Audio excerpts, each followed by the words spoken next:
Praise the lord. ఈరోజు దేవుని వాగ్దానము. తేదీ సెప్టెంబర్ 28, 2025. లూకాసు వార్త 15వ అధ్యాయం 17, 18 వచనములు.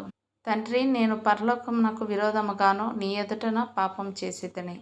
ఇక మీదట నీ కుమారుడనని అనిపించుకొనుటకు యోగ్యుడను కాను. ఆమేన్. ఈ భూమి మీద పుట్టిన వారందరూ ఎప్పుడో ఒకప్పుడు బుద్ధి లేని పనులు చేస్తూ ఉంటారు. మనుషులు చేసిన పనులు చెడు ఫలితాలను ఇచ్చినప్పుడు వాటిని బుద్ధి లేని పనులు అంటారు. చెడు ఫలితాలను ఇచ్చే పనులు పదే పదే చేసేవాడిని బుద్ధిహీనులు అంటారు. తెలివిగల వాళ్ళు పొరపాటున బుద్ధి లేని పనులు చేసినప్పుడు దాని ఫలితాన్ని బట్టి బుద్ధి తెచ్చుకుంటారు. బుద్ధి వచ్చినప్పుడు అంటే తన తప్పు తాను తెలుసుకున్నప్పుడు. తప్పులు చేయడం చాలా సహజం. కొంతమంది తెలియక చేస్తారు, కొంతమంది తెలిసి చేస్తారు. తెలిసి చేసిన తెలియక చేసిన తప్పు తప్పే. అయితే చేసిన తప్పు తెలుసుకొని దాన్ని సరిదిద్దుకొని మళ్ళీ అలాంటి తప్పులు చేయకుండా ఉండడమే బుద్ధిమంతుల లక్షణం. తన తండ్రి దగ్గర తనకు రావాల్సిన ఆస్తిని తీసుకొని దూరదేశానికి వెళ్ళి అక్కడ తన ఆస్తి అంతా దుర్వ్యాపారం వల్ల పాడు చేసుకొని చేతిలో చిల్లి గవ్వలేక కనీసం పందులు తినే పొట్టు తినడానికి కూడా నోచుకున్నప్పుడు అతనికి తన తండ్రి గుర్తొచ్చాడు. తన తండ్రి ప్రేమ గుర్తొచ్చింది. తన తండ్రి పని వాళ్ళకి ఎంత ప్రేమగా చూసుకుంటాడో గుర్తొచ్చింది. అయ్యో, నా తండ్రికి దూరమై పెద్ద తప్పు చేశానే అనుకున్నాడు. ఆశ తీసేసుకొని తండ్రి దగ్గర నుండి వెళ్ళిపోవడం బుద్ధి తక్కువ పని అని తెలుసుకున్నాడు. కనీసం తండ్రి దగ్గర పనివాడుగా అయినా ఉండి తండ్రి ప్రేమకు పాత్రుడు కావాలనుకున్నాడు. పశ్చాత్తాపంతో తండ్రి దగ్గర బయలుదేరాడు.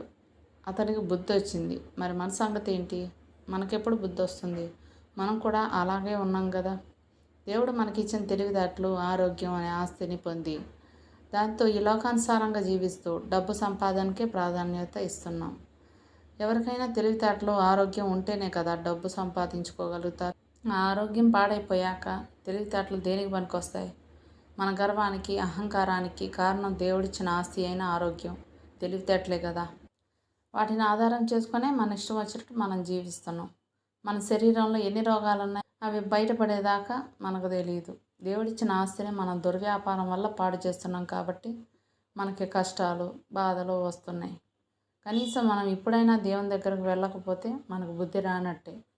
సామెతల గ్రంథం 1వ అధ్యాయం 32వ వచనంలో, జ్ఞానం లేని వారు దేవుని విసర్జించి నాశనమగుదురు, బుద్ధిహీనులు క్షేమం కలిగిందని మైమరిచి నిర్మూలమగుదురు అంటూ పరిశుద్ధ గ్రంథం సెలవిస్తుంది.